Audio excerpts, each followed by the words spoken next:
Durante a campanha do segundo turno, seguindo a legislação eleitoral, as emissoras de rádio e televisão veicularam diariamente 2 blocos de 20 minutos de campanha, divididos igualmente entre os candidatos. E como são apenas 2 candidatos, cada um pôde ter o mesmo amplo espaço na mídia para divulgar as propostas. Apesar disso, a campanha parece não ter conseguido prender a atenção da população.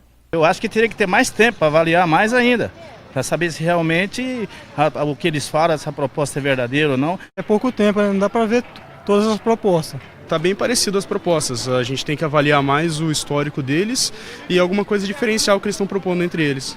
Alguns eleitores, aliás, preferem avaliar os candidatos e decidir o voto a partir dos debates. O debate esclarece mais as propostas dos candidatos, certeza.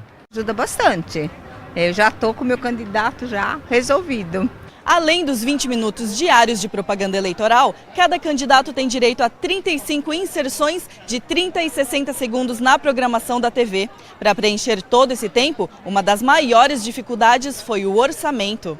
Nas eleições deste ano, pessoas jurídicas ficaram proibidas de realizar doações para as campanhas eleitorais. Para o presidente da Comissão de Direito Eleitoral da OAB Bauru, a incerteza sobre a caminhada para um segundo turno na cidade também dificultou a preparação da propaganda para as novas eleições.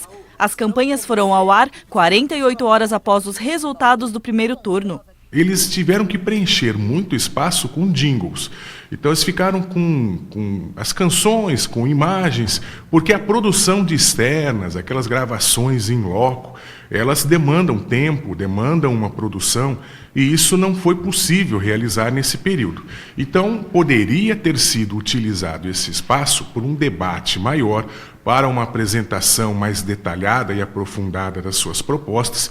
Entretanto, em razão daquelas limitações já referidas, não foi possível fazer isso, então o período eleitoral acabou deixando um pouco a desejar nesse aspecto.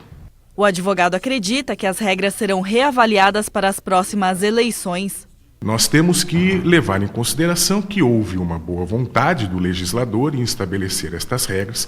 Por exemplo, a redução do período de campanha foi uma medida muito interessante, porque isso diminui o custo de campanha e isso diminui o desgaste que os candidatos sofrem. Então, as mudanças foram positivas, mas não foram perfeitas e eu acredito que serão revistas para a próxima eleição.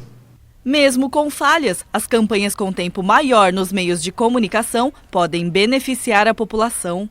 Eu creio que é uma chance extraordinária para as pessoas possam escolher muito mais conscientes do que no primeiro turno. Né? Por isso que a gente fala que o segundo turno é outra eleição, né?